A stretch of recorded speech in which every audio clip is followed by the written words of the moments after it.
père spirituel de la mariée. Et j'aimerais que nous puissions nous lever, s'il vous plaît, pour accueillir la parole du Seigneur au travers de son serviteur, le prophète parfait Begré, sous nos acclamations.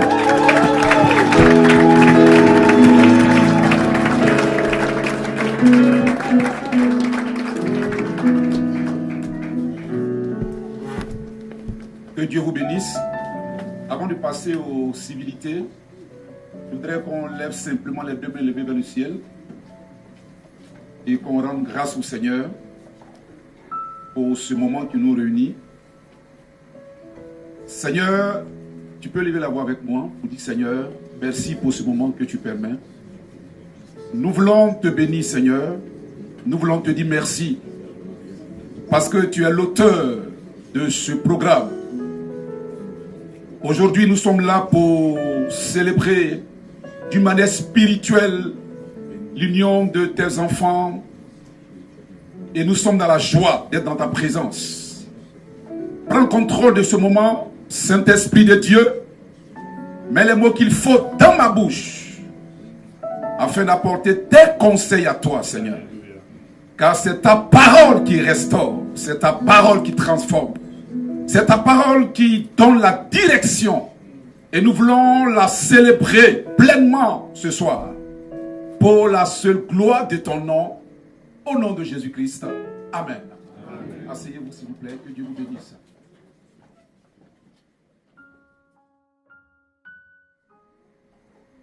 Il est écrit 1 Corinthiens chapitre 13 au verset 1er. Quand je parlerai les langues des hommes et des anges, si je n'ai pas l'amour, je suis un airain qui résonne ou une cymbale qui retentit. Quand j'aurai le don de prophétie, la science de tous les mystères et la connaissance, quand j'aurai même toute la foi jusqu'à transporter des montagnes, si je n'ai pas l'amour, je ne suis rien. Je voudrais apporter la parole sur l'amour. Un constat est fait. Le constat est que lorsqu'on rentre dans le mariage, Dieu m'a fait grâce, comme le révérend Philippe, d'avoir une épouse et des enfants. Depuis 20 ans que je vis avec la même femme par la grâce de Dieu. Donc, cette toute petite expérience m'a amené à comprendre que le problème qui pousse beaucoup de personnes dans notre époque, dans ce qu'on appelle le 21e siècle, à s'aimer au commencement. Et ensuite, quelques années plus tard, soit 2 ans, ou 3 ans, ou 4 ans, à divorcer. Beaucoup de personnes, selon le constat qui est fait, n'arrivent pas à dépasser la barre de 5 ans de mariage. Alors qu'au préalable, c'est 2 personnes qui sont croisées, qui se sont aimées. Mais le problème, c'est qu'on ne sait pas définir ce que c'est que l'amour.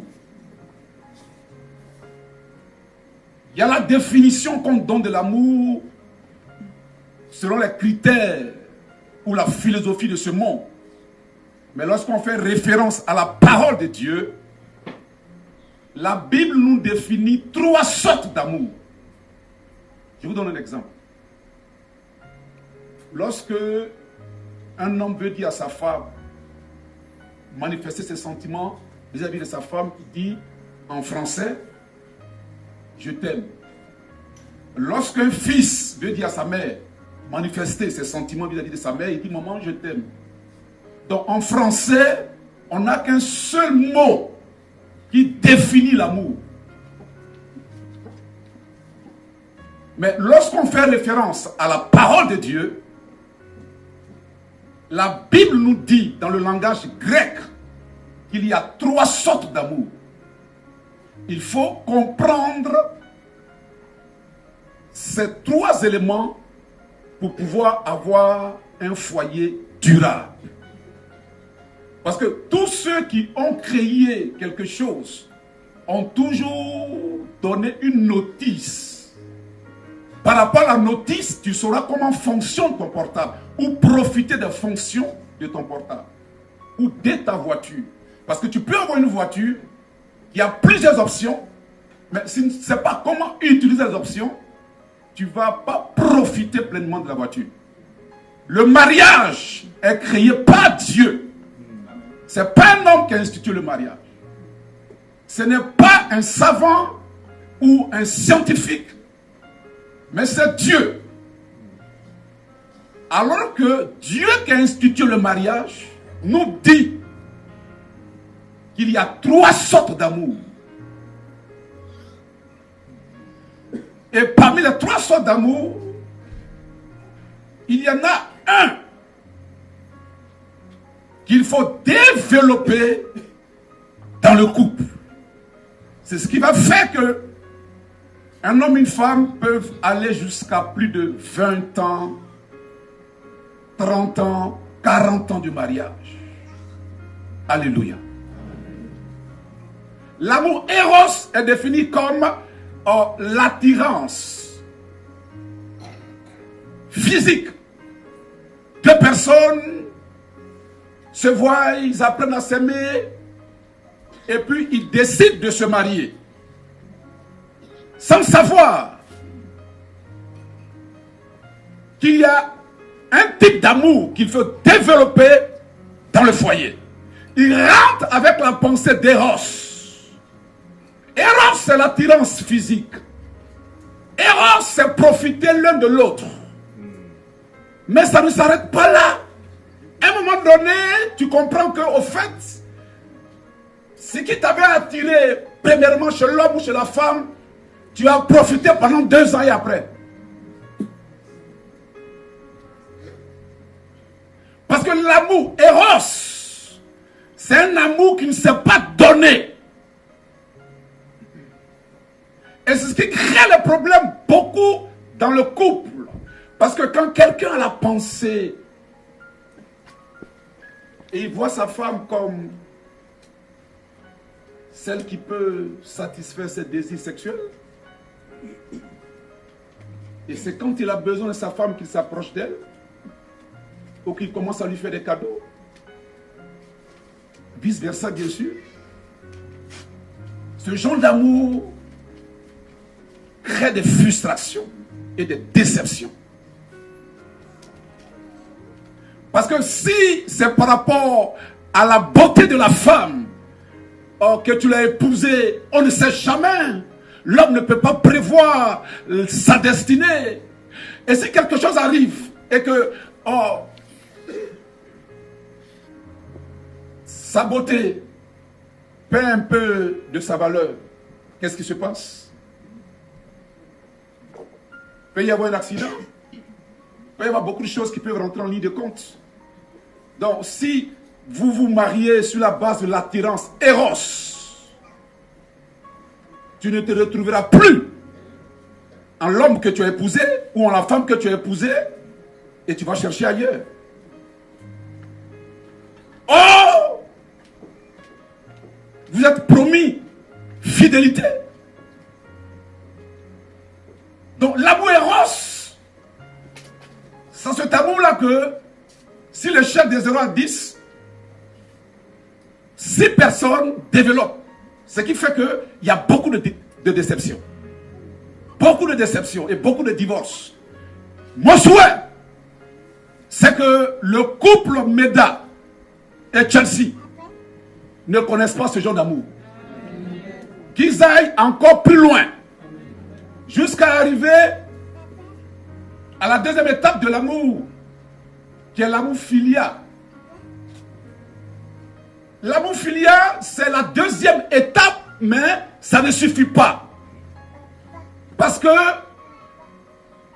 on a constaté que 80% des couples vivent de cet amour-là. C'est vrai que c'est un amour différent de l'amour Eros. Parce que l'amour filial, c'est l'amour où on partage. L'homme donne, la femme donne. C'est un amour qui n'est pas égoïste. Dans un foyer, on partage ce qu'on a de meilleur. Mais lorsqu'on ne sait pas qu'il faut passer à la troisième étape, on peut connaître aussi des déceptions. Parce qu'aujourd'hui, voyez-vous, beaucoup de choses rentrent en ligne de compte et qui créent des divorces. C'est pour ça que Dieu veut qu'on aille à la troisième étape. Parce que dans les deux premières étapes, ça ne marchera pas. On se marie pour être transparent, pour être honnête l'un vis-à-vis de l'autre. Deux choses qui surgissent de l'amour éros et de l'amour filial. Première chose pour aller plus vite, c'est l'argent. L'argent est un problème dans les couples lorsque on fait de ça un sujet tabou. Ensuite, le sexe. Lorsqu'on fait de ça un sujet tabou, ça crée des problèmes. Ça empêche d'aller au troisième niveau. Parce que quelqu'un qui est au troisième niveau, le couple qui est au troisième niveau, c'est merveilleux. Et le troisième niveau, c'est l'amour agapao. L'amour agapao, Dieu dit d'aimer sa femme comme Christ a aimé l'église.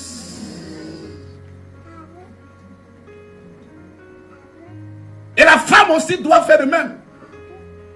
Aimer son mari comme Christ a aimé l'église. Quand vous êtes à ce niveau-là, il y a une transparence totale, une confiance totale. Pourquoi est-ce qu'un homme qui prétend aimer une femme est incapable d'être aussi transparent vis-à-vis de cette femme? Lui dire ce qu'il gagne par mois, lui dit tout ce qu'il fait. Au fait, aujourd'hui on utilise des ordinateurs, des portables. Mais quand le couple est arrivé au niveau agapao, tu ne dois pas avoir peur quand ton portable sonne. Non. Tu ne dois pas courir après ton portable. Quand le portable sonne, si ta femme décroche, tu n'as rien à te reprocher parce que tu en as l'amour agapao. Mais il y a un problème lorsque les couples vivent dans l'amour éros et dans l'amour filial. Il y a un problème. Parce que on crée des systèmes, et ça c'est la philosophie, et tous ceux qui sont dans la philosophie sont en dehors de la parole de Dieu, et si tu es en dehors de la parole de Dieu, c'est à tes risques et périls. Ça peut être la volonté de Dieu que tu sois avec cette femme. Mais comme tu refuses de suivre les principes de Dieu, le couple ou le mariage peut ne pas marcher. Parce que je vais acheter une voiture chez Renault. Renault me dit, voici comment la voiture marche. Moi je dis non. J'ai ma petite idée. Voici comment je vais faire. Mais ça ne marchera pas. On y fait des vidanges chaque 3 mois. Toi tu dis non. Moi je vais faire des vidanges chaque 6 mois. Ça ne marchera pas. Celui qui a créé sa chose est mieux placé pour savoir ce qu'il a mis dans cette chose. Toi, tu es consommateur. Dieu est créateur du mariage. Nous sommes les consommateurs. Il dit, pour que ça marche, quitte de Eros à Philia et assieds-toi dans Agapao. Ça marchera. Ah, tu dis non, non, non, non, non. Tu n'as rien à m'apprendre. Moi, je sais comment. J'ai vu mes oncles, j'ai vu mon père, j'ai vu ceci.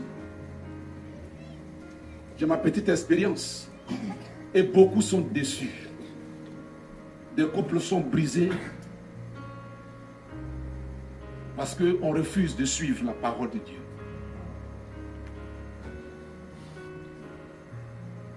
Dieu n'a jamais voulu que la femme soit seule. C'est pour ça qu'il dit que chaque femme a droit à un homme et chaque homme a droit à une femme. Il dit 2 va mieux que 1. Si l'un tombe, l'autre aura la force pour relever celui qui est tombé. Et surtout que nous sommes dans une société difficile, où les choses vont à un rythme, on ne peut plus maîtriser les choses. Je ne conseille à personne dans cette salle d'être seul. Ma prière, c'est que toi qui n'es pas encore marié, Dieu, dans sa grâce, te donne la femme de ta vie ou l'homme de ta vie. Ce qu'il a fait pour Méda, il lui a donné la femme de sa vie. Et ça, c'est une bénédiction.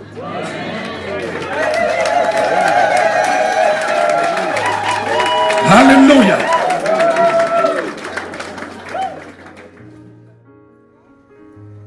Lorsqu'on lit la Bible, Dieu ne met pas trop l'accent sur la femme. Il met l'accent sur nous les hommes. Parce que la femme, d'une manière constitutionnelle, est plus fidèle, est plus sincère, est plus, voyez, est plus humaine que l'homme.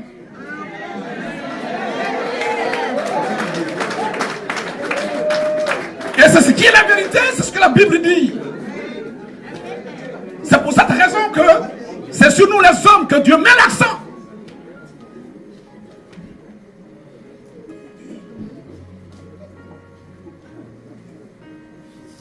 Méda, tu m'écoutes? C'est sur nous les hommes que Dieu met l'accent. Une femme est faite une femme normale. Est constituée de sorte que la femme peut rester avant même d'éprouver un désir quelconque. Je dis, on parle de mariage. Nous sommes au mariage, n'est-ce pas? Vous ne voulez pas que je parle de ça? Alors, je dis, c'est la science. Donc, la femme normale, avant qu'elle ne ressente un désir pour aller vers son mari, elle peut faire 2 semaines. Et surtout quand il y a quelque chose qui la tracasse dans la tête, elle peut faire 3 mois sans te désirer. Est-ce que je parle à une femme dans l'assemblée? Donc ce n'est pas le même corps. Ce n'est pas la même constitution. On n'est pas créé de la même manière. Donc tu fonctionnes par rapport à ce qui est en toi et je fonctionne par rapport à ce qui est en moi. Donc il faut qu'on se comprenne l'un à l'autre pour bien fonctionner ensemble. Souvent il y a frustration parce que l'homme se dit mais ma femme ne me désire pas. Pas qu'elle ne te désire pas. Il faut créer des conditions. Est-ce que tu lui as demandé ce qui ne va pas? Est-ce que tu as parlé avec elle? Peut-être qu'il y a quelque chose au travail, dans la maison, un enfant qui fait qu'elle est tracassée, elle est angoissée. Et tant que c'est comme ça, ça bloque tout désir qui doit même se réveiller. Donc l'homme doit parler avec sa femme.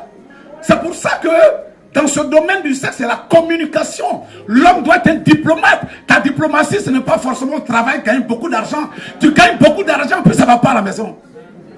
Il faut parler avec ta femme. Mesdames.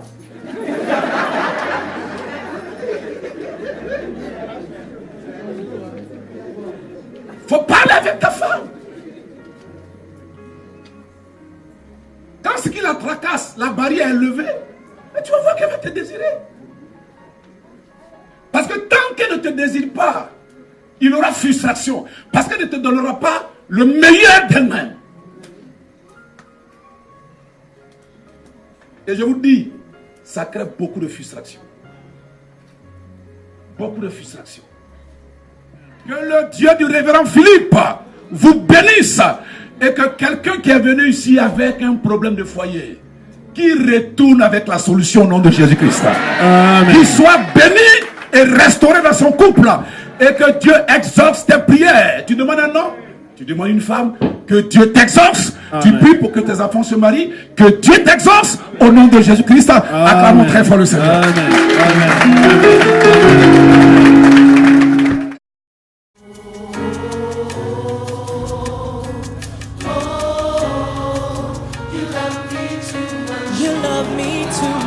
Oh,